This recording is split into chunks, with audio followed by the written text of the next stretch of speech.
Assalamualaikum warahmatullahi wabarakatuh. Nama saya Dinda Hanum Purnomo dan teman saya. Assalamualaikum warahmatullahi wabarakatuh. Perkenalkan, nama saya Kenny Maharani Muslika dari PB1D. Pada kesempatan ini, kami akan mempresentasikan hasil diskusi kami mengenai pernikahan dalam Islam dan problematikanya. Selamat menyaksikan.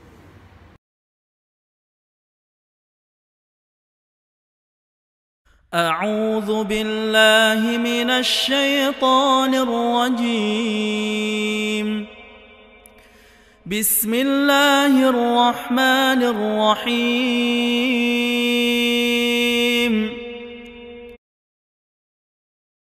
ومن كل شيء خلقنا زوجين لعلكم تذكرون.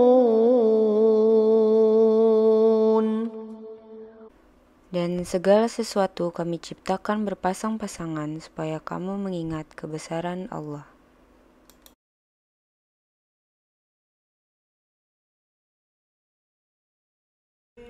يا أيها الناس اتقوا ربكم الذي خلقكم من نفس واحدة وخلق منها زوجها وبث منهما رجالا كثيرا ونساء واتقوا الله الذي تساءلون به والأرحام إن الله كان عليكم رقيبا. Hai manusia, bertakwalah kepada Tuhanmu yang menciptakan kamu dari satu jiwa, dan darinya Dia menciptakan jodohnya, dan mengembangbiakan dari keduanya banyak laki-laki dan perempuan. Dan bertakwalah kepada Allah Subhanahu wa Ta'ala, yang dengan namanya kamu saling bertanya, terutama mengenai hubungan tali kekerabatan. Sesungguhnya Allah Subhanahu wa Ta'ala adalah pengawas atas kamu.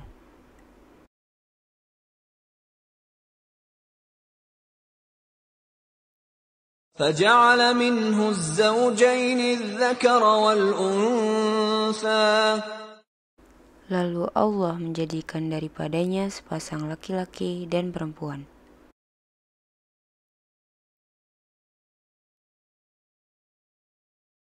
وَإِنْ خِفْتُمْ أَلَّا تُقْسِطُوا فِي الْيَتَامَى فَانكِحُوا مَا طَابَ لَكُم مِّنَ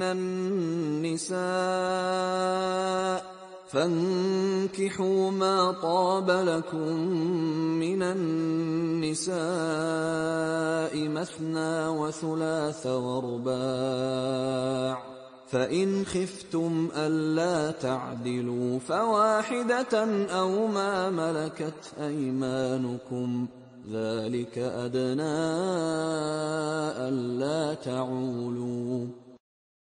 Dan jika kamu takut tidak akan dapat berlaku adil terhadap perempuan yang yatim, maka kawinilah wanita-wanita yang kamu senangi, 2, 3, atau 4.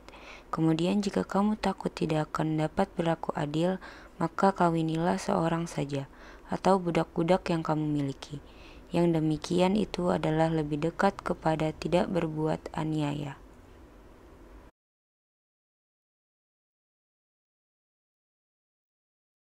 وَلَا تَنكِحُوا الْمُشْرِكَاتِ حَتَّى يُؤْمِنَّ وَلَأَمَةٌ مُّؤْمِنَةٌ خَيْرٌ مِّن مُّشْرِكَةٍ وَلَوْ أَعْجَبَتْكُمْ وَلَا تُنكِحُوا الْمُشْرِكِينَ حَتَّى يُؤْمِنُوا وَلَعَبْدٌ مُّؤْمِنٌ خَيْرٌ مِّن مُّشْرِكٍ وَلَوْ أَعْجَبَكُمْ أُولَٰئِكَ يَدْعُونَ إِلَى النَّارِ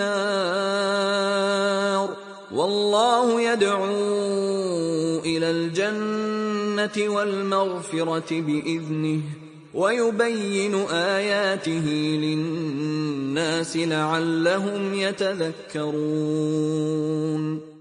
Dan janganlah kamu menikahi perempuan musyrik sebelum mereka beriman. Dan sungguh seorang hamba sahaya perempuan yang beriman lebih baik daripada perempuan musyrik, meskipun dia menarik hatimu. Dan janganlah kamu menikahi laki-laki musyrik sebelum mereka beriman. Sungguh seorang hamba sahaya laki-laki yang beriman lebih baik daripada laki-laki musyrik, meskipun dia menarik hatimu. Mereka mengajak ke neraka, sedangkan Allah mengajak ke syurga, dan ampunan dengan izinnya. Allah menjelaskan ayat-ayatnya kepada manusia agar mereka mengambil pelajaran.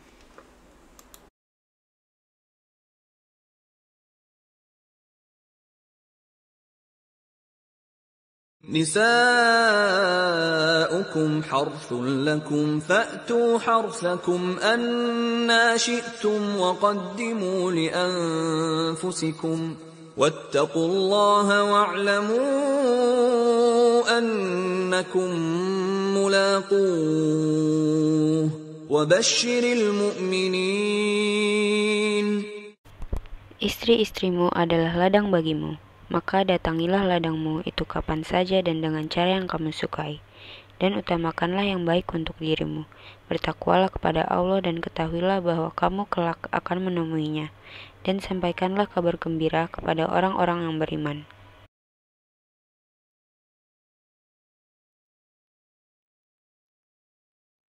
ولا تنكحوا ما نكح آباؤكم من النساء إلا ما قد سلف إنه كان فاحشة ومقتا وساء سبيلا.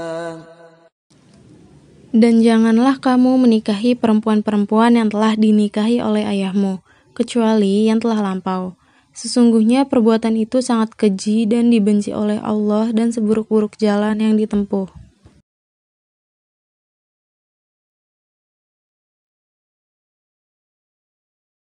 والمحصنات من النساء إلا ما ملكت أيمانكم كتاب الله عليكم وأحل لكم ما وراء ذلكم أن تبتغوا بأموالكم محصنين غير مسافحين فما استمتعتم به منهن فآتوهن أجورهن فريضة ولا جناح عليكم فيما تراضيتم به من بعد الفريضة إن الله كان عليما حكيما.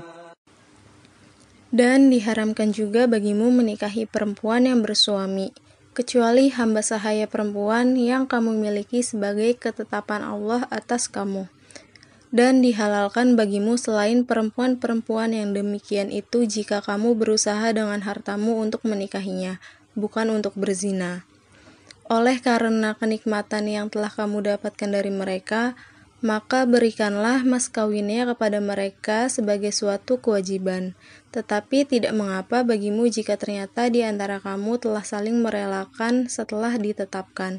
Sesungguhnya Allah Maha mengetahui lagi Maha bijaksana.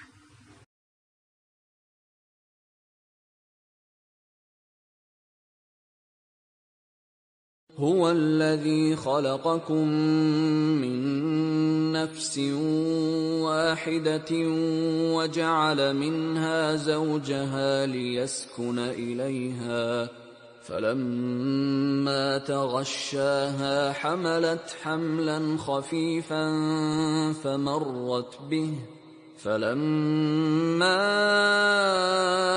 أثقلت دعوا الله ربهما لئن آتيتنا صالحا لنكونن من الشاكرين.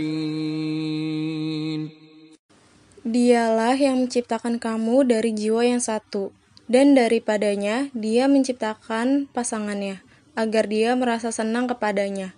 Maka setelah dicampurinya, istrinya mengandung kandungan yang ringan, dan teruslah dia merasa ringan selama beberapa waktu. Kemudian ketika dia merasa berat, keduanya memohon kepada Allah, Tuhan mereka, "Jika Engkau memberi kami anak yang soleh, tentulah kami akan senantiasa bersyukur."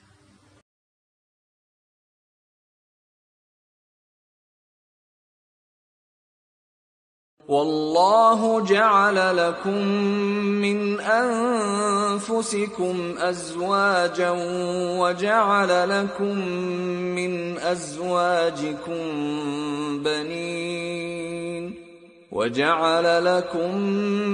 أزواجكم بنين وحفدة ورزقكم من الطيبات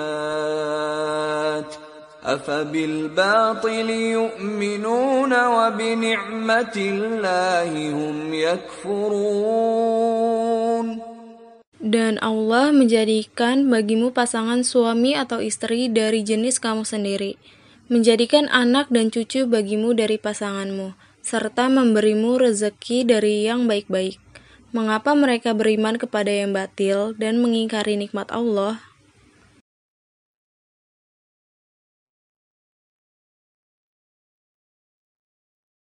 وَأَنكِحُوا الْأَيَامَ مِنكُمْ وَالصَّالِحِينَ مِنْ عِبَادِكُمْ وَإِمَائِكُمْ إِنْ يَكُونُوا فُقَرَاءَ يُغْنِهِمُ اللَّهُ مِنْ فَضْلِهِ وَاللَّهُ وَاسِعٌ عَلِيمٌ. Dan nikahlah orang-orang yang masih membujang di antara kamu, dan juga orang-orang yang layak menikah dari hamba-hamba sahayamu yang laki-laki dan perempuan. Jika mereka miskin, Allah akan memberi kemampuan kepada mereka dengan karunia-Nya. Dan Allah Maha Luas lagi Maha Mengetahui.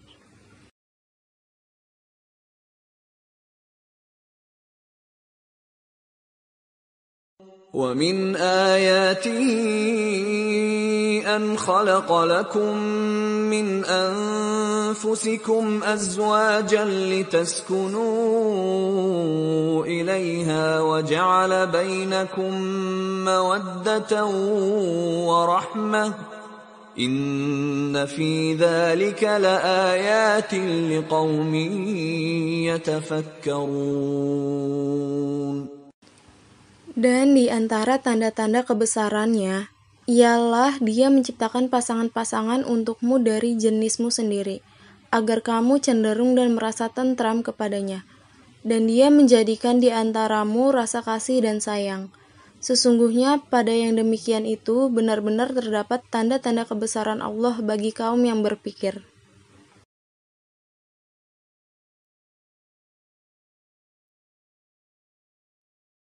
فاطر السماوات والأرض جعل لكم من أنفسكم أزواجا ومن الأنعام أزواجا يذرأكم فيه ليس كمثله شيء وهو السميع البصير.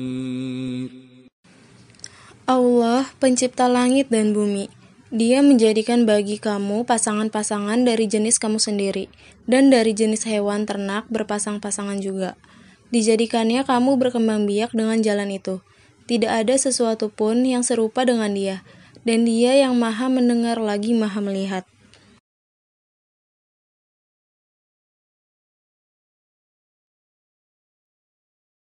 وَلْيَسْتَعْفِفِ الَّذِينَ لَا يَجِدُونَ نِكَاحًا حَتَّى يُغْنِيَهُمُ اللَّهُ مِنْ فَضْلِهِ وَالَّذِينَ يَبْتَغُونَ الْكِتَابَ مِمَّا مَلَكَتْ أَيْمَانُكُمْ فَكَاتِبُوهُمْ إِنْ عَلِمْتُمْ فِيهِمْ خَيْرًا وَآتُوهُمْ مِمَّا لِلَّهِ الَّذِي آتَاكُمْ وَلَا تُكْرِهُوا فَتَيَاتِكُمْ عَلَى الْبِغَاءِ إِنْ أَرَدْنَ تَحَصُّنًا لِتَبْتَغُوا عَرَضَ الْحَيَاةِ الدُّنْيَا وَمَنْ يُكْرِههُّنَّ فَإِنَّ اللَّهَ مِنْ بَعْدِ إِكْرَاهِهِنَّ غَفُورٌ رَحِيمٌ. Dan orang-orang yang tidak mampu kawin hendaklah menjaga kesucian dirinya, sehingga Allah memampukan mereka dengan karunia-Nya. Dan budak-budak yang kamu miliki yang menginginkan perjanjian, hendaklah kamu buat perjanjian dengan mereka. Jika kamu mengetahui ada kebaikan pada mereka, dan berikanlah kepada mereka sebahagian dari harta Allah yang dikaruniakannya kepadamu. Dan janganlah kamu paksa budak-budak wanitamu untuk melakukan pelacuran, sedang mereka sendiri mengingini kesucian, karena kamu hendak mencari keuntungan duniawi. Dan barang siapa yang memaksa mereka, maka sesungguhnya Allah adalah Maha Pengampun lagi Maha Penyayang pada mereka sesudah mereka dipaksa itu.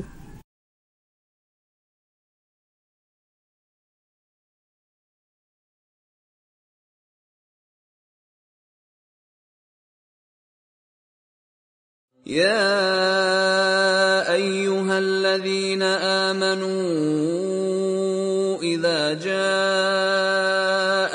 المؤمنات مهاجرات فامتحنوهن الله أعلم بإيمانهن فإن علمتموهن مؤمنات فلا ترجعوهن إلى الكفار لا هن حل لهم ولا هم يحلون لهم وآتوهم ما أنفقوا ولا جناح عليكم أن تنكحوهن إذا آتيتموهن أجورهن ولا تمسكوا بعصم الكوافر واسألوا ما أنفقتم وليسألوا ما أنفقوا ذلكم حكم الله يحكم بينكم والله عليم حكيم. Hai orang-orang yang beriman, apabila datang berhijrah kepadamu perempuan-perempuan yang beriman, maka hendaklah kamu uji keimanan mereka. Allah lebih mengetahui tentang keimanan mereka. Maka jika kamu telah mengetahui bahwa mereka benar-benar beriman, maka janganlah kamu kembalikan mereka kepada suami-suami mereka, orang-orang kafir. Mereka tiada halal bagi orang-orang kafir itu, dan orang-orang kafir itu tiada halal pula bagi mereka. Dan berikanlah kepada suami-suami mereka mahar yang telah mereka bayar. Dan tiada dosa atasmu mengawini mereka apabila kamu bayar kepada mereka maharnya. Dan janganlah kamu tetap berpegang pada tali perkawinan dengan perempuan-perempuan kafir. Dan hendaklah kamu minta mahar yang telah kamu bayar, dan hendaklah mereka meminta mahar yang telah mereka bayar.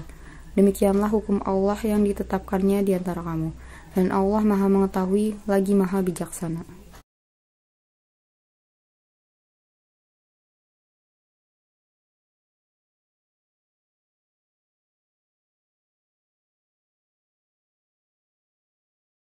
الزاني لا ينكح إلا زانية أو مشركة والزانية لا ينكحها إلا زان أو مشرك وحرم ذلك على المؤمنين. Laki-laki yang berzina tidak mengawini melainkan perempuan yang berzina atau perempuan yang musyrik, dan perempuan yang berzina tidak dikawini melainkan oleh laki-laki yang berzina atau laki-laki musyrik, dan yang demikian itu diharamkan atas orang-orang yang mukmin.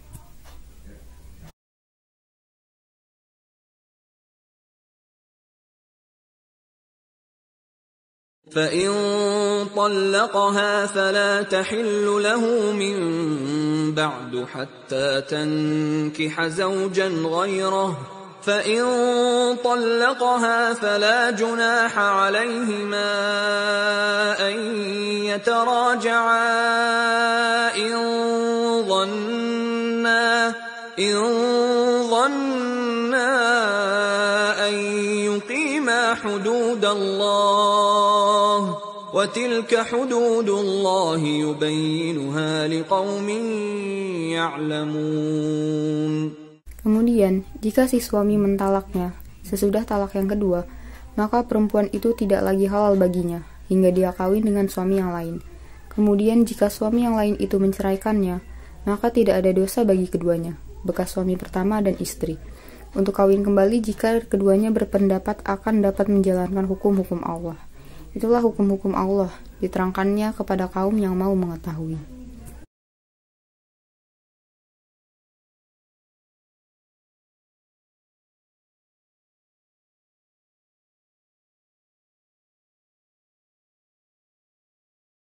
وكيف تأخذونه وقد أفضى بعضكم إلى بعض وأخذن منكم ميثاقا غليظا. Bagaimana kamu akan mengambilnya kembali, padahal sebagian kamu telah bergaul bercampur dengan yang lain sebagai suami istri, dan mereka istri-istrimu telah mengambil dari kamu perjanjian yang kuat.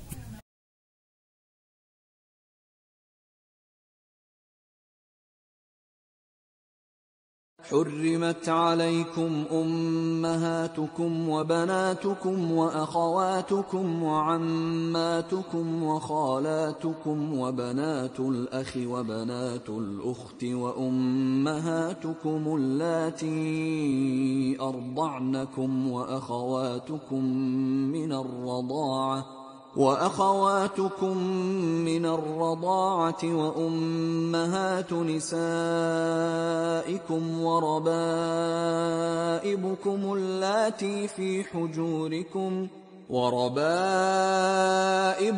اللاتي في حجوركم من نسائكم اللاتي دخلتم بهن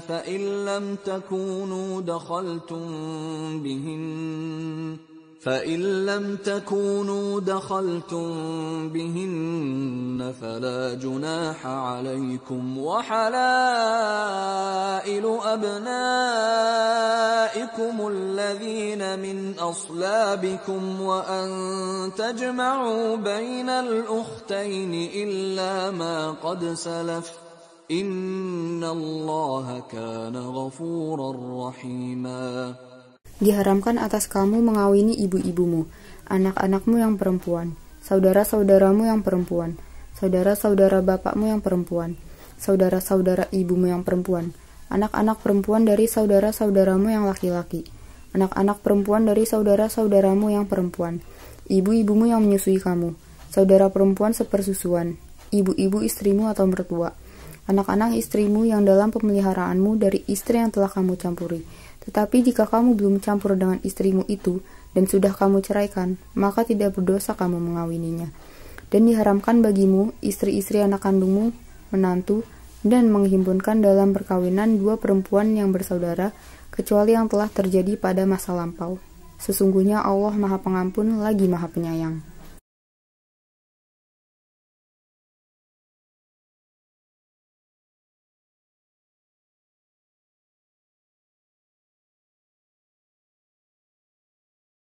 لا يحل لك النساء من بعد ولا أن تبدل بهن من أزواج ولو أعجبك حسنهن إلا ما ملكت يمينك وكان الله على كل شيء رقيبا.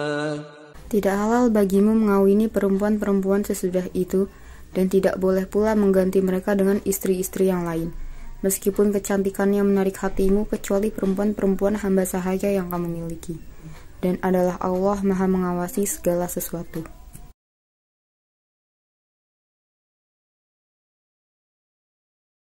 Pengertian nikah. Kata nikah berasal dari bahasa Arab yakni nikahun, yang merupakan masdar dari kata kerja nakaha. Sinonimnya tazawaja merupakan diterjemahkan ke dalam bahasa Indonesia sebagai perkawinan. Kini kerap kalau dibedakan antara pernikahan dengan perkawinan, namun tetap saja pada prinsipnya hal tersebut hanya berbeda dalam pemahaman menarik akar katanya saja. Adapun arti dari perkawinan menurut para ulama fikih pengikut mazhab Syafi'i, Hanafi, Maliki, dan Hanbali, yang mendefinisikan bahwa perkawinan adalah akad yang membawa kebolehan bagi seorang laki-laki untuk berhubungan badan dengan seorang perempuan dengan diawali dengan akad lafaz nikah atau kawin, atau makna yang serupa dengan kedua kata tersebut. Secara umum, pernikahan adalah upacara pengikatan janji nikah yang dirayakan atau dilaksanakan oleh dua orang dengan maksud meresmikan ikatan perkawinan secara norma agama, norma hukum, dan norma sosial. Hukum nikah. Adapun hukum menikah dalam pernikahan berlaku hukum taklifi ada 5, yaitu yang pertama, wajib bagi yang telah mampu untuk menikah. Hukum menikah akan berubah menjadi wajib apabila orang yang ingin melakukan pernikahan tersebut ingin menikah, mampu menikah dalam hal kesiapan jasmani, rohani, mental maupun material, dan ia khawatir apabila ia tidak segera menikah, ia khawatir akan berbuat zina, maka wajib baginya untuk segera menikah. Yang kedua, haram. Haram bagi orang yang tidak mampu memenuhi kebutuhan nafkah lahir dan batin kepada calon istri atau berniat untuk menyakitinya. Hukum menikah akan berubah menjadi haram apabila orang yang ingin melakukan pernikahan tersebut bermaksud untuk menyakiti salah satu pihak dalam pernikahan tersebut, baik menyakiti jasmani, rohani, maupun menyakiti secara material. Yang ketiga, sunnah bagi orang yang nafsunya telah mendesak dan memiliki kemampuan untuk menikah, namun masih dapat menahan nafsunya dari perbuatan haram. Wahai para pemuda, jika di antara kalian sudah memiliki kemampuan untuk menikah, maka hendaklah menikah. Karena pernikahan itu dapat menjaga pandangan mata dan lebih dapat memelihara kelamin atau kehormatan, dan barang siapa yang tidak mampu menikah, hendaklah ia berpuasa, karena puasa itu menjadi penjaga baginya. Yang keempat, makruh. Bagi orang yang lemah syahwatnya dan tidak mampu membelajarkan calon istrinya, hukum menikah akan berubah menjadi makruh apabila orang yang ingin melakukan pernikahan tersebut belum mampu dalam salah satu hal jasmani, rohani, mental maupun material dalam menafkahi keluarganya. Mubah bagi orang yang tidak terdesak oleh alasan yang mewajibkan untuk segera menikah atau karena alasan-alasan yang mengharapkan untuk dapat menikah. Lalu selanjutnya yaitu rukun nikah. Yang pertama, wali. Berdasarkan sabda Rasulullah SAW, wanita mana saja yang menikah tanpa izin walinya, maka nikahnya batal. Yang kedua, saksi. Rasulullah bersabda, tidak ada nikah kecuali wali dan 2 saksi yang adil. Ketiga, akad nikah. Hal ini adalah perjanjian yang berlangsung antara 2 pihak yang melangsungkan pernikahan dalam bentuk ijab dan qabul. Adapun pengertian dari ijab adalah penyerahan dari pihak pertama dan qabul adalah penerimaan dari pihak kedua. Terdapat syarat dan kewajiban yang harus dipenuhi dalam akad nikah, yaitu yang pertama, adanya suka sama suka dari kedua calon mempelai. Yang kedua, adanya ijab qabul. Yang ketiga, adanya mahar. Yang keempat, adanya wali. Dan yang kelima, adanya saksi-saksi. Untuk terjadinya akad yang mempunyai akibat hukum pada suami istri harus memenuhi syarat sebagai berikut. Yang pertama, kedua belah pihak sudah tamyiz. Yang kedua, ijab qabulnya dalam satu majelis, yaitu ketika mengucapkan ijab qabul tidak boleh diselingi dengan kata-kata lain atau menurut adat dianggap ada penyelingan yang menghalangi peristiwa ijab qabul. Dalam ijab qabul harus menggunakan kata-kata yang dipahami oleh pihak yang melakukan akad nikah sebagai menyatakan kemauan yang timbul dari kedua belah pihak. Dan yang keempat yaitu mahar atau mas kawin. Mahar adalah tanda kesungguhan seorang laki-laki untuk menikahi seorang wanita, yang selanjutnya akan menjadi hak milik istri sepenuhnya dan kita. Dalam penentuan barang yang akan menjadi mahar tidak ada batasannya dalam syariat Islam, namun disunahkan mahar itu disesuaikan dengan kemampuan pihak calon suami. Syarat calon suami adalah Islam, lelaki seutuhnya mengetahui wali sesungguhnya bagi akad nikah tersebut, bukan dalam ihram haji atau umroh, bukan paksaan, tidak memiliki 4 orang istri yang sah dalam satu waktu, mengetahui bahwa perempuan yang ingin dinikahi adalah sah dijadikan istri.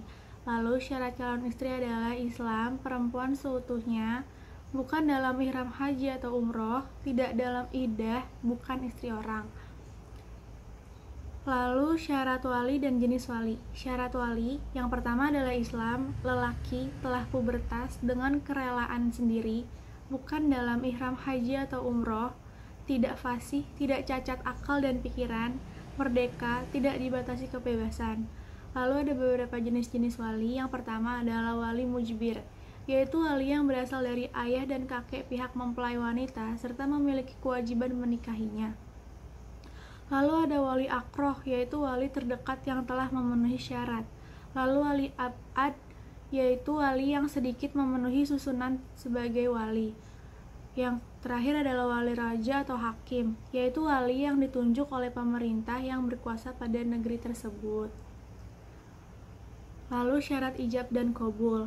Pernikahannya ini hendaklah yang tepat, tidak oleh menggunakan kata-kata berupa sindiran, diucapkan langsung oleh wali atau wakilnya. Tidak diikatkan dengan tempo waktu seperti muta'ah, yaitu nikah kontrak atau pernikahan ikatan suami istri yang sah dalam tempo tertentu, seperti yang telah dijanjikan dalam persetujuan nikah muta'ah. Tidak secara taklik atau tidak ada sebutan prasyarat pada saat ijab dilafalkan.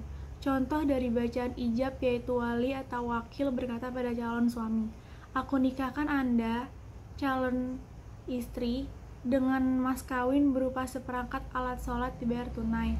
Lalu dijawab oleh calon suami dengan qabul, yaitu, "Aku terima nikahnya dengan nama calon istri dengan mas kawin berupa seperangkat alat sholat dibayar tunai." Atau singkatnya dapat dengan, "Aku terima nama calon istri sebagai istriku." Anjuran nikah. Yang pertama, sunnah para nabi dan rasul, tercantum dalam surat Ar-Ra'd ayat 38. "Dan sesungguhnya kami telah mengutus beberapa rasul sebelum kamu, dan kami memberikan kepada mereka istri-istri dan keturunan, dan tidak ada hak bagi seorang rasul mendatangkan suatu ayat melainkan dengan izin Allah. Bagi tiap-tiap masa ada kitab." Yang kedua, nikah merupakan bagian dari tanda kekuasaan Allah, tercantum dalam surat Ar-Rum ayat 29-21. "Dan di antara tanda-tanda kekuasaannya ialah Dia menciptakan untukmu istri-istri dari jenismu sendiri, supaya kamu cenderung dan merasa tenteram kepadanya, dan dijadikannya di antaramu rasa kasih dan sayang.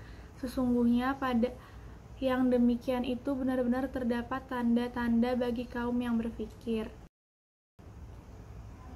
Yang ketiga, dalam satu jalan untuk kaya tercantum dalam surat An-Nur ayat 24-32. "Dan kawinlah orang-orang yang sendirian di antara kami, dan orang-orang yang layak dari hamba-hamba sahayamu yang lelaki, dan hamba-hamba sahayamu yang perempuan, jika mereka dengan kurnianya, dan Allah maha luas lagi maha mengetahui." Yang keempat, nikah merupakan ibadah dan setengah dari agama. Yang kelima, tidak ada pemujangan dalam Islam, maka dari itu di Islam diharamkan untuk berzina. Yang keenam, menikah adalah ciri khas dari makhluk hidup. Lalu tujuan menikah. Yang pertama, melaksanakan anjuran Nabi SAW. Yang kedua, memperbanyak keturunan umat dan memperoleh keturunan yang salih dan solihah, menjaga kemaluannya dan kemaluan istrinya, menundukkan pandangannya dan pandangan istrinya yang haram, menegakkan rumah tangga yang islami. Dalam Al-Quran disebut bahwa Islam membenarkan talak atau perceraian jika suami istri sudah tidak sanggup menegakkan batasan-batasan Allah Subhanahu wa Ta'ala. Meningkatkan ibadah kepada Allah dalam Islam, hidup sepenuhnya untuk mengabdi dan beribadah kepada Allah Subhanahu wa Ta'ala. Lalu khitbah. Khitbah atau pertunangan merupakan suatu ikatan janji dari pihak laki-laki dan perempuan untuk melangsungkan pernikahan mengikuti hari yang disetujui oleh kedua belah pihak. Peminangan ini merupakan proses awal dari tahap menikah, dan seorang laki-laki telah bertetapan untuk menikahi wanita. Namun bila wanita yang ingin dikitbah telah dikitbah oleh lelaki lain, maka haram hukumnya. Saat melakukan khitbah, pihak lelaki biasanya memberikan cincin untuk tanda ikatan pertunangan. Adapun hadis yang melarang untuk meminang wanita yang telah bertunangan, dari Ibnu Umar radhiyallahu anhu bahwa Rasulullah SAW telah bersabda, "Kamu tidak boleh meminang tunangan saudara kamu sendiri." Pada akhirnya dia membuat ketetapan untuk memutuskannya. Hadis riwayat Bukhari dan Muslim. Asy-Syaikhan. Talak. Dalam Islam, talak atau perceraian merupakan hal yang sangat tidak disukai namun diperbolehkan dengan alasan serta sebab tertentu. Menurut bahasa, talak adalah maksud untuk melepaskan ikatan. Dan apabila menurut syarat talak membawa maksud untuk melepaskan ikatan perkawinan dengan lafaz talak. Talak merupakan jalan penyelesaian yang terakhir. Jika suami dan istri sudah tidak bisa menyelesaikan permasalahannya dengan solusi lain, dan tidak dapat hidup bersama lagi sebagai rumah tangga. Talak memanglah hal yang dibenci oleh Allah Subhanahu wa Ta'ala, namun hal itu dibenarkan. Lafaz talak. Yang pertama ada talak syarih, merupakan lafaz yang jelas dengan bahasa yang terus terang seperti saya talak kamu atau saya ceraikan kamu. Yang kedua talak kinayah, merupakan cara sindiran bagi suami seperti saya benci kamu, pergi dari rumah ini. Jenis talak yang pertama ada talak raj'i, talak baim, talak sani, talak bid'i, dan talak tahlik. Sekian dari kami, kurang lebihnya mohon maaf. Terima kasih.